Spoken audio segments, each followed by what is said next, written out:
Assalamu alaykum kichik do'stlar. Hozir sizlarga o'qib beradiganimiz Kichik Pistek rasmli kitoblar majmuasidan Pilchoqning yangi do'stlari.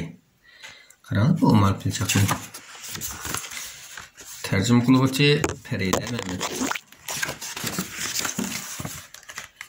Bir kuni Pilchoq intayin chiroyli bir kepinakni ko'rib qopdi va u kepinak bilan o'ynamoqchi bo'lib, uni to'xtamay qo'g'labdi.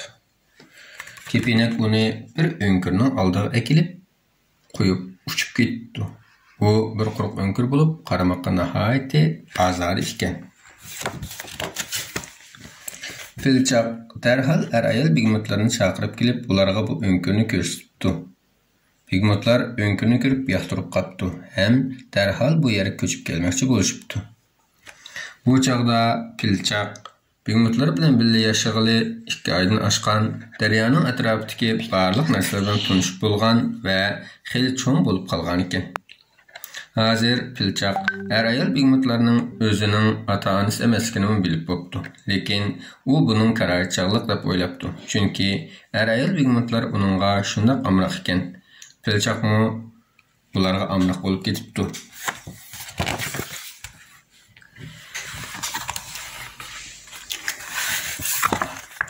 Pilchoq doim bu yerda uning bilan o'ynaydigan do'stlarining yo'qligidan kunlarini intayin ma'nisiz o'tayotgandek his qiladi ekan. Daryoda bir timsoh oilasi yashaydi ekan. Ularning bir o'g'li bo'lib, u Pilchoq bilan qurdosh kelsa-mu, lekin Pilchoq suv uzalmaganlikdan birga o'ynashga amalsiz ekan.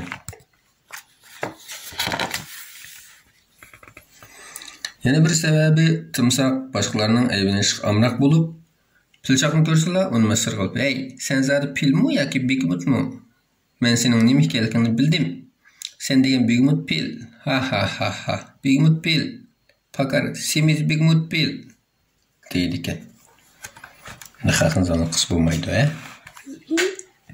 Pilchoq g'azablanib, uzun burni bilan kichik timsohga suv purkitdi, lekin uning ko'ngli yana shunday yerim bo'pti. Aslida bunda kichik do'stlarga birisi suv chechib qo'yish ko'ngli xo'sh bo'ldi-ku. Lekin ko'ngli yana xush bo'lmabdi. Bir kuni timsoh uni yana masxara qilibdi. Pilchoq achchig'i chilmay birdan yolg'iz turish uchun yayloq tarafga ketibdi. O'ylamagan yerdan u qum dovsida 2 qator oyoq izini ko'rib qopdi. Nima ko'rib qolgandi? Bu oyoq izlari uning oyoq iziga bek o'xshash ekan. Lekin uning oyoq izidan xeyli cho'ng ekan. U bu yerdan cho'qim intayin cho'ng bir pilotga o'xshaydi deb o'ylabdi. Bosh pilotga bilan cho'g'im pil. Pilchoq xushallik bilan oyoq izini bo'ylab oldiga qarab minibdi. Lekin uzoq o'tmay oyoq izi cho'plikda g'oyib bo'libdi. Ammo Pilchoq keyinga qaytmabdi. U oldimga yana mingiversam, balkim oyoq izini yana uchirtaman deb o'ylabdi. U yana xeyli uzoq minibdi. Minishdan to'xtagan chog'da o'zining qumliq kelib qolganligini bayqabdi. Pilchoq qumliqning ichkariga qarab davomli minibdi, lekin iliq oyoq izini faqat topolmabdi. Chatoq bo'ldi. Hamda u rostli ezib qolgan edi. Kichik bolashlar o'zi uzoq yakasi bo'lamdi, bo'lmamdi? Bo'lmaydi. Pilchoq keyinga qaytmoqchi bo'libdi. Lekin keynidan qora bo'ron hamma qoplab yupurilib kelishib boshlabdi. Qora bo'ron uning nihoyatsiz yiqilib ketdi. Apla. Pilchoq qo'rqqandan bor kuch bilan qochibdi. U darhol dalda bo'lgan bir yerni tepib olmoqsa bo'lmaydi. Nima qilganki? Bo'ron kim bilanmi qora bo'ron ekan. Bo'ron keyinni qo'llab ketdi. Pilchoq qochibdi. Mumkin bo'lmasa bo'lmaydi. U yuguribdi. Shundoq tez yuguribdiki, qarbo'ron uningga yetishmabdi. Uning bir önkür uchrabdi. Shuning bilan u bor kuchi bilan önkürga o'mlab kiribdi. Sizlar boshliq tez yugurasizlar. Sekretlarni chiqisanglar, miyuchilarni mashq qilib tursanglar, tez yuguradigan bo'lsa bo'lamdi.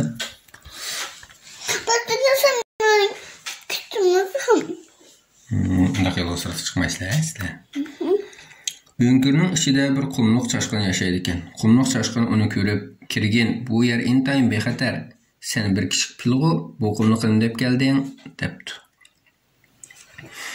Pilchaq qumluq çaşqınığa özünün dərya boyidagi turmuşini qandaq qılıb qumluqda ezib qalğanlığını sözləb beribdi. Bunu anlagan qumluq çaşqını: "Mening sen degan aşu daryani bir ko'rib baqqım bar. Qarbiran to'xtagandan keyin sen bilan birga berib u daryani izlayli. Biz cho'qim topa olamiz. Qandaq dedim?" debdi. Kichik fil albatta xohlaydi de. U aqtının qumluq çaşqını uchrab qalğanligidan intayin xushal bo'ldi.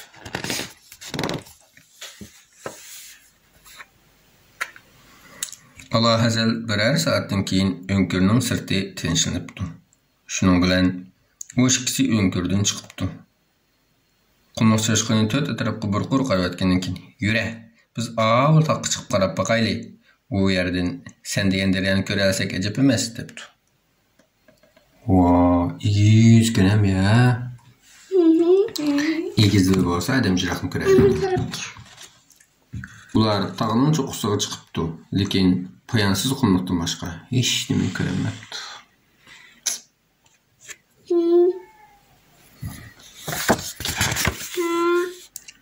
Dal shu chog'da tuyuqsiz ular intayin ojiz "Qutquzinglar" degan ovozni anglab qopdi. Nereden kelayotgandi ovoz? Aslida bir kichik shir qiyodagi daraxtning yiltisi esib qolgan ekan. Allah qaranglar. Batur şirke ne? Küçük şirke. Qaranglar, qo'yib etmay chang tutibdi. Chang tutib qutquzinglar deb faqir o'tiribdi. "Meni qutquzib olinglar, men berdashlik berolmadim" debdi u varqirab. Pilchaq darhol burnini kichik shirga uzatibdi. Ondan u shirni bor kuch bilan yuqoriga tortibdi. Qumluq chashqinimi unga yordamlashibdi. Qaranglar, chamg'ur tatqanga o'xshash yordamlashibdi.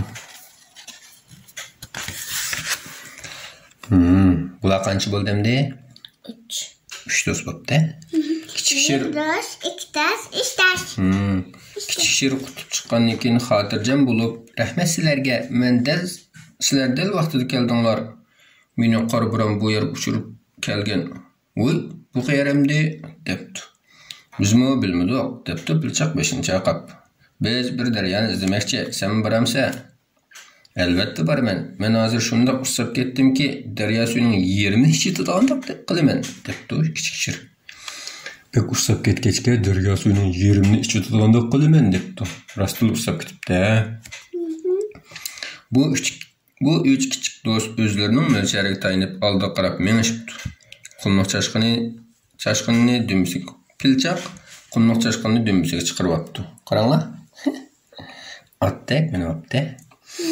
Chunki qumluq chashqini ularga yetishib olmaydi ekan. Bir oz mangandan keyin yiroq ufuqsizligida bir qancha daraxt paydo bo'libdi. Daraxt degan qanday yerda bo'ldi? Suv yerda bo'ldi. Demak, yaqinlab qolganda qildi. Endi ular bu yo'lda to'g'ri manganligiga ishonch qilibdi. Chunki daraxt bor yerda cho'qim o't cho'p bor, o't cho'p bor yerda cho'qim nima bor? Daryo bor. Shunami? Endi kim uchrag'ida bo'lar? Ular ancha uzoq mangmaylar yayloqqa chiqibdi. U yerda ular bir burgutni uchirtibdi. Qarbironda burgutning bir qanti sunib ketgan ekan. Inna lillahi va inna ilayhi rojiun. Bichor burgut. Men endi ucholmaydigan bo'ldim.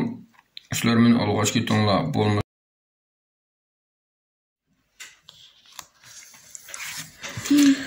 Men endi ucholmaydigan bo'ldim. Sizlar meni olg'och ketinglar, bo'lmasa men bu yerda o'lib ketaman. Debdi burgut ularga. Qumluq chashqini burgutning qantini avaylab teng qo'yibdi. Ondan kichik shir burgutni Pilchaqning dumsiga ko'tarib ep qo'yibdi. Shuning bilan ular yana yo'lga chiqibdi. Qancha bo'ldi bular hozir? 1 bo'ldi, 2 bo'ldi, 3 bo'ldi, 4 bo'ldi. 4 do'st bo'ldi. Qosh qaraygan chog'da 4 kichik do'st oxir daryo bo'yiga yetib kelibdi. Ular daryo suvidan qanoqcha ichishibdi. Ondan Pilchaq do'stlarini ayol bigmotlarning uyiga boshlab beribdi. Nega boshlab beribdi? Bigmotlarning qishiga boshlab beribdi. Ana qonunga ichibdi avval suvni.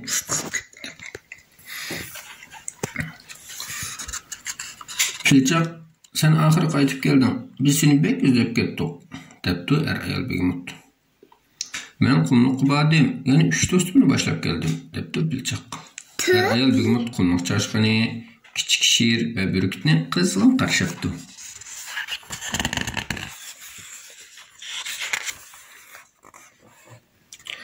Yerim kiçik boptu. Çoğun kiçik bu töt dost er-ayal bigmutlarının önkürde qıstilishib uxlaptu. Edemcik bolgan ekan kichik önkür to'qi bu. Qıstilishib uxlaptu. Qaranglar, ayni.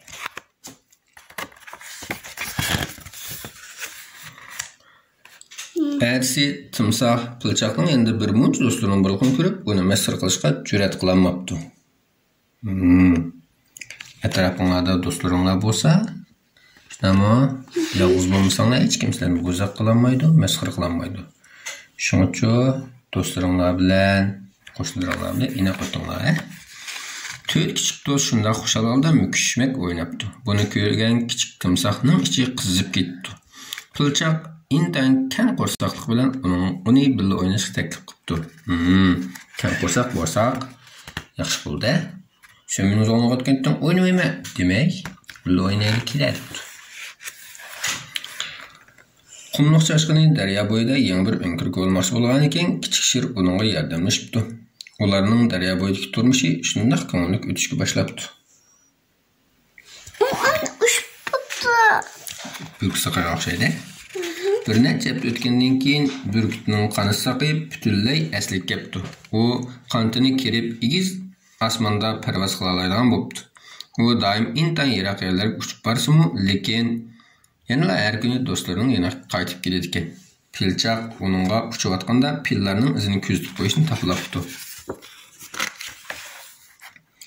Men omon bir kuni pillar to'pini topaman. Qattiq ishonch bo'lsa, mening bu umidim cho'qim amalga oshadi deb o'ylaydi ekan pilchaq.